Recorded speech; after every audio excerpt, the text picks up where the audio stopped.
Hello అండి, welcome to our channel. ఈరోజు మన వీడియో వచ్చేసి బెండకాయ కూర అండి. ఈ బెండకాయ కూరని ఎప్పుడు చేసే విధంగా కాకుండా ఇలా మసాలాలతో ఒకసారి అయితే ట్రై చేసి చూడండి. చాలా టేస్టీగా అయితే ఉంటుంది. మరి ముందుగా ప్రాసెస్లోకి అయితే వెళ్ళిపోదాం. నేనైతే 1/2 కిలో బెండకాయలు అయితే తీసుకున్నాను. వీటిని శుభ్రంగా కడిగేసి ఈ విధంగా అయితే కట్ చేశాను. బెండకాయ కూర చేసుకోవాలనుకున్నప్పుడు ముక్కలు ఈ విధంగానే కట్ చేసుకోవాలండి. నెక్స్ట్ ఇందులో కావాల్సిన ఇంగ్రీడియంట్స్ అయితే చూద్దాం. కొద్దిగా ఉల్లిపాయ ముక్కలు, అలాగే పచ్చిమిర్చి, ఒక పెద్ద సైజు పండు టమాటాని అయితే తీసుకుని ముక్కల కింద కట్ చేసి ప్యూరీ కింద అయితే చేసుకోండి. ఇప్పుడు వచ్చేసి కర్రీ చేసుకోవడానికి స్టవ్ ఆన్ చేసి ఒక ప్యాన్ పెట్టేయండి. దానిలోకి 2 టేబుల్ స్పూన్ల వరకు ఆయిల్ అయితే పోసుకోవాలి. ఈ ఆయిల్లో మనం ఇప్పుడు ముందుగా బెండకాయ ముక్కలను అయితే ఫ్రై చేసుకోవాలండి. ఫ్రై అంటే మరీ ఎక్కువగా అయితే చేసుకోకూడదు. బెండకాయలో ఉన్న జిగురు పోయి కొంచెం మెత్తబడితే సరిపోతుంది. ఇప్పుడు ముక్కలన్నీ అయితే వేసేసాను. మీడియం టు హై ఫ్లేమ్లో పెట్టి ఈ బెండకాయ ముక్కలను అయితే ఫ్రై చేసుకుందాం.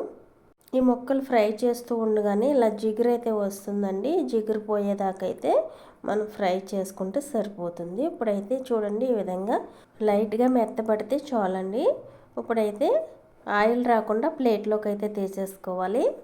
తీసేసిన తర్వాత ఈ మిగిలి ఉన్న ఆయిల్లోకి కట్ చేసి పెట్టిన ఉల్లిపాయ ముక్కలు అయితే వేసుకోవాలి.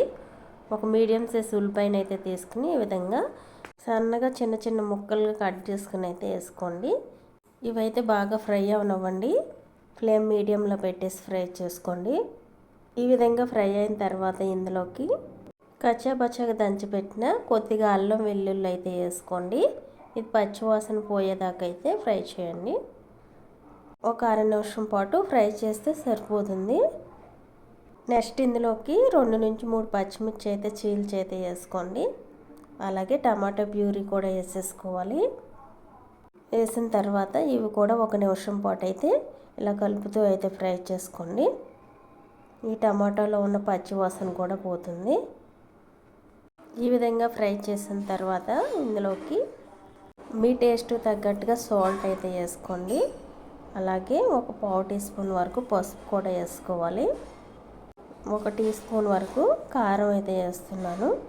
మీ స్పైసీనెస్ని తగ్గట్టుగా చూసుకుని అయితే వేసుకోండి.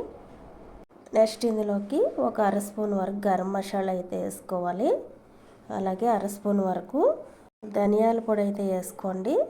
నెక్స్ట్ వచ్చేసి ఇందులోకి ఒక 1/2 కప్పు వరకు పెరుగు అయితే పోసుకోవాలి.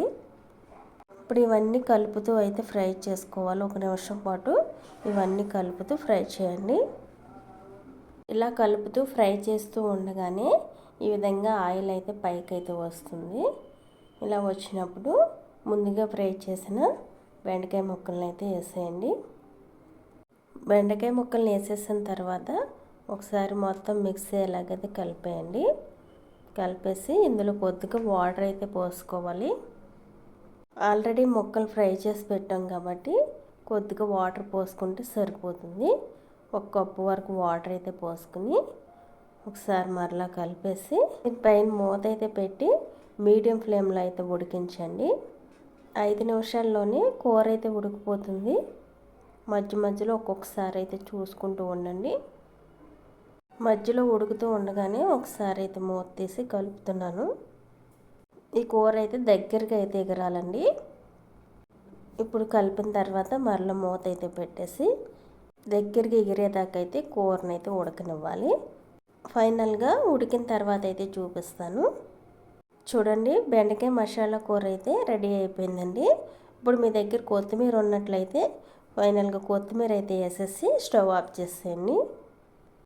ఇలా ఈజీగా చాలా టేస్టీగా అయితే బెండకాయ మసాలా కర్రీని అయితే చేసుకోవచ్చు.